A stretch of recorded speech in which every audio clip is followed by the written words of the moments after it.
At sana guys, i-support nyo ang aking mga video.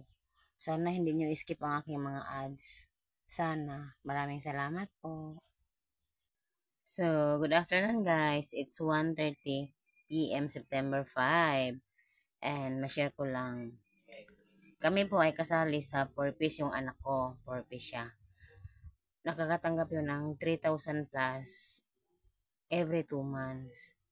So ngayon, tinanggal kami. Dati tinanggal kami tapos nabalik. Last year. So ngayon, tinanggal na talaga. As in talagang tinanggal. Ngayon, releasing ng mga release sa mga ba? Sa mga tulong. Sa release. Pero kami wala. Kasi nga, tinanggal na daw kami. Tinanggal na talaga kami. Akala ko kasi hanggang mag-graduate ng high school. So, grade 11 pa ngayon, grade 12 pa next. Pero ngayon, wala na. Tinanggal na talaga. As in, wala na talaga. So, ayun. Akala ko kasi, akala. Kaya, ayun. Marami na pabahamak sa maling akala. So, sana, pa-uniform yun ng didudong. Kaso nga, wala na eh. Wala na, hindi na. Wala na kaming na-receive. Yung iba, mga kasamahan namin, naka-receive na sila kanina pang umaga. So, kami, walang laman yung amin. So, ayun lang. Nakaka-disappointment, pero yun na talaga eh. Sila ang may hawak, sila ang may sa mga lahat.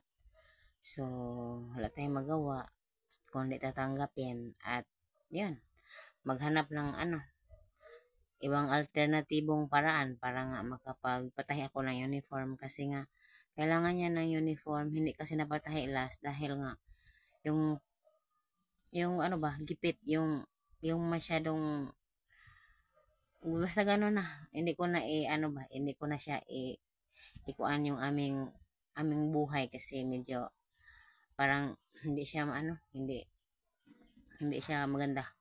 Kung i-detalye ko pa lahat-lahat ng mga nangyayari, yung ganun. Pero ma-share ko lang ba yung ganun. So, tanggal na pala talaga kami, as in tanggal na, wala ng pag-asang mabalik. So, yun.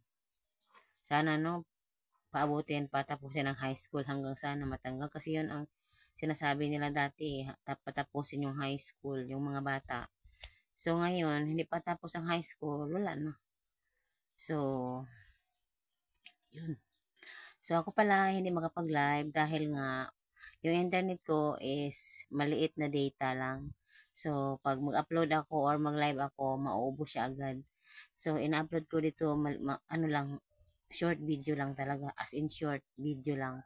Kasi hindi kakayanin pag long video. So, yan lang. Thank you for watching.